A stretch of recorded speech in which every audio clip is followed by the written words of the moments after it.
This is the story of my big coming out to my family. Now, it was difficult coming out to my family because we're very traditional Jews. And I'm not talking about, you know, my mom was Catholic and my dad was Jewish and she converted and we had a Hanukkah bush. We were like matzo balls and brisket Jewish. We were like platters of bagels and corned beef and creamed whitefish served at a bris Jewish.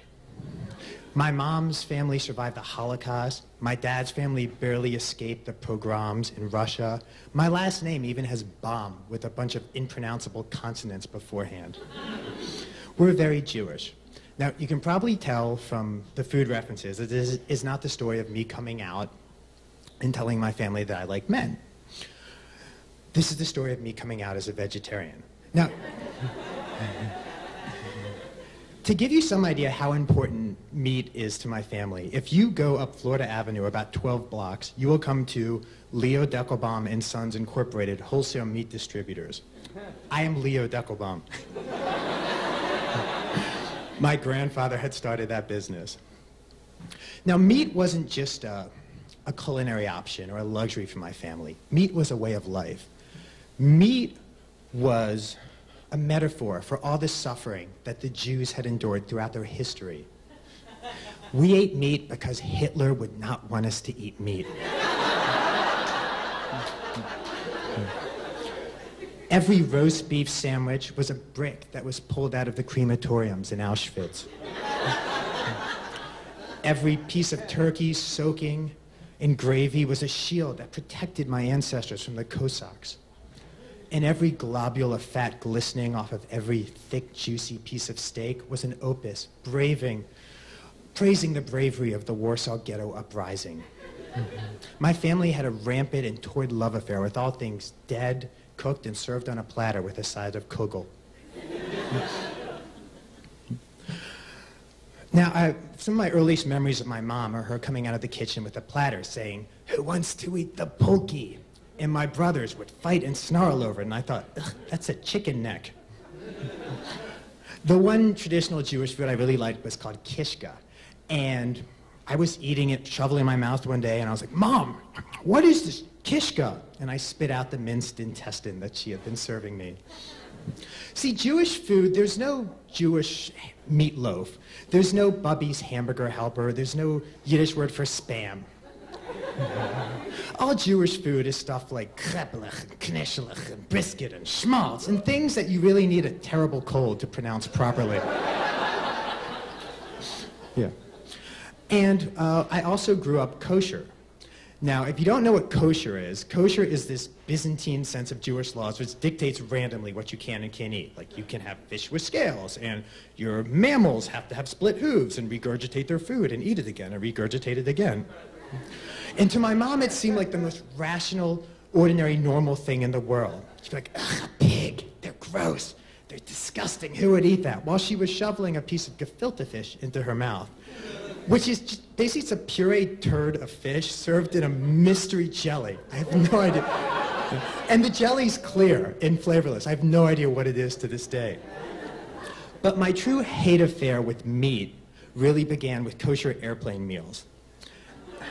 And my memories are getting on the plane, and everybody's got their sort of normal-looking food. And mind you, I'm envious of people's airplane meals. Yeah. And they would bring out this triple-wrap food that I think was probably deep frozen for years in some Chabad house freezer in Brooklyn. And you'd cut through the foil one layer at a time. And beneath it, there'd be just these really sad, soggy vegetables, some strange pastry that tastes like wallpaper, and a piece of meat that was graying around the edges. And so the last kosher meal I ate in a plane was one day I was waiting for the meal and looking at this woman drooling because she had a vegetarian meal, and I cut open the foil, and inside was a piece of half-frozen turkey and orange juice. And that was the last time I ever made a kosher meal on a plane. The last time I ever ate chicken was also related to kosher meals. See, growing up kosher, we were never allowed to eat hamburgers, Whoppers, any of those Happy Meals, the mystery meat at Taco Bell. And I always wondered what it tastes like. And there was a place in New York called Kosher Delight, which was the McDonald's of kosher restaurants. So I moved to New York when I was 25, and I was so excited to eat a chicken nugget. And I had very low expectations at this point for kosher food. And so I went in and I got it, and I bit into the kosher nugget, and it was kind of chewy and gummy, sort of like eating a piece of gum. And my brain started racing, and I thought, is it a chicken foot, a beak, the half-developed embryonic twin of the chicken that somehow got ground up in the mixture? And I spit it out, and I thought back to college when someone gave me one of those little pita stickers that had a cute chick on it, and the chick said, "I am not a nugget." And I thought, yes, you're not a nugget, and you're most certainly not a kosher nugget. And I never ate chicken again. And eventually it had come to the time when I had to come out to my parents as a vegetarian. And see, when you come out as gay, it's okay. It's like, oh, all right, new, so he likes to have a little suckle, you know. New, it happens. But to have to go to a family dinner when they're passing around a delicious platter and to say, he doesn't eat brisket. He won't have any of the brisket. That was inexcusable. So the first stage of, when I first came out, both as gay and as a vegetarian to my parents, the first stage was utter denial. My mom would say, "Don't worry, you'll meet a nice Jewish girl. You'll have 6 children. You'll become a rabbi. It's my dream. You're the one."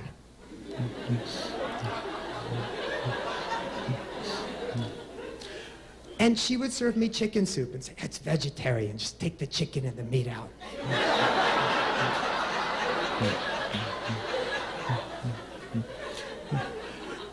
And then it was like a sort of tacit acceptance. She would call me up and say, "Leo, there's a gay man on Oprah, and he's yelling at people about their shoes. Do you know him?"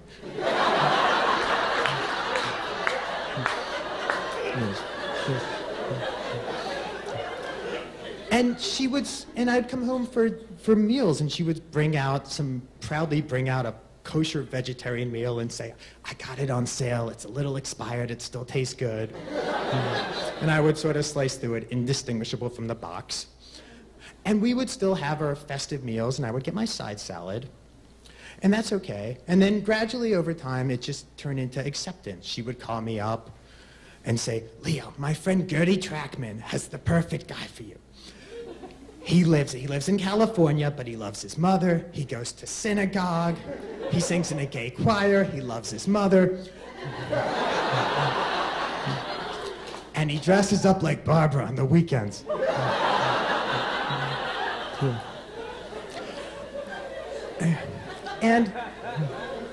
And she would also start to make, vegetarian soups that were flavorless, but she tried.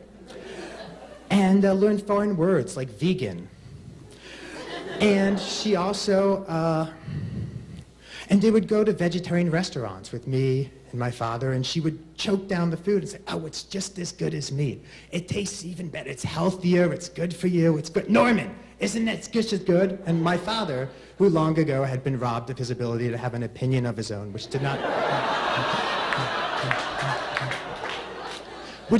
come out of Sarah's mouth, would stare off into the distance, dreaming about better days when he was grilling something on the patio.